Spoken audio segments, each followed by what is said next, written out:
Tu manques de motivation pour ton travail, tu te sens découragé. J'ai aujourd'hui une astuce aussi simple qu'efficace pour toi. Ça consiste en quoi? Ça consiste en 3 étapes. Discuter, écouter et relativiser. Je m'explique.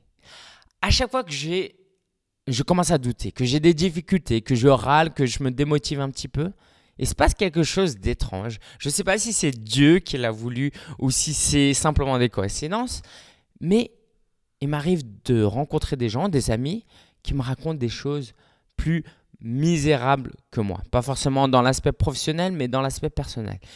Et en discutant avec eux, en les écoutant, j'ai l'impression que finalement, ma situation n'est pas pire que la leur et que je devrais plutôt me contenter, me réjouir de ce que je vis en ce moment. Ces 3 étapes consistent à discuter avec les gens, écouter avec les gens et relativiser. Je m'explique. Discuter. Simplement choper quelqu'un et discuter avec cette personne. Ça peut vraiment être un enfant, un ami, ton épouse, ton mari, n'importe qui. Je pense que simplement en discutant avec cette personne, tu peux en tirer quelque chose. Discute, sois ouvert à tous les sujets. Et deuxième étape, écoute cette personne. Pourquoi c'est si important? Parce que si tu fais juste de discuter comme moi, peut-être tu vas aller regarder les matchs du PSG, tu vas aller au cinéma, tu vas prendre un café, mais ça reste superficiel, on parle de l'actualité, de la pluie et du beau temps. Mais si tu commences à écouter les gens vont se confier. Ça ne s'improvise pas comme ça non plus, surtout si tu n'as pas l'habitude de le faire.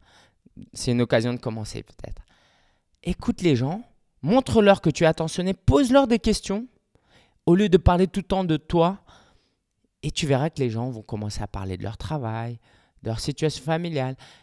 Et l'idée, ce n'est pas tellement de se nourrir de leur misère d'un point de vue comme si on les vampirisait. Mais c'est sincèrement de les écouter authentiquement, de peut-être même vouloir les aider. Mais bon, surtout les écouter, c'est ça qui est important.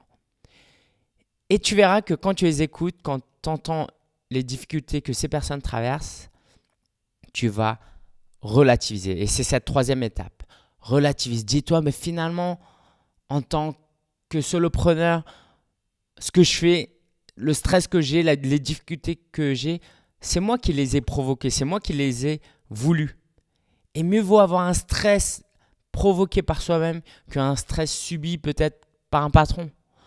Je t'invite donc vraiment à discuter avec des gens, écouter les gens, vraiment ce qu'ils ont à dire, et de relativiser, de faire un travail introspectif après sur toi. Tu verras, ça va vraiment te motiver.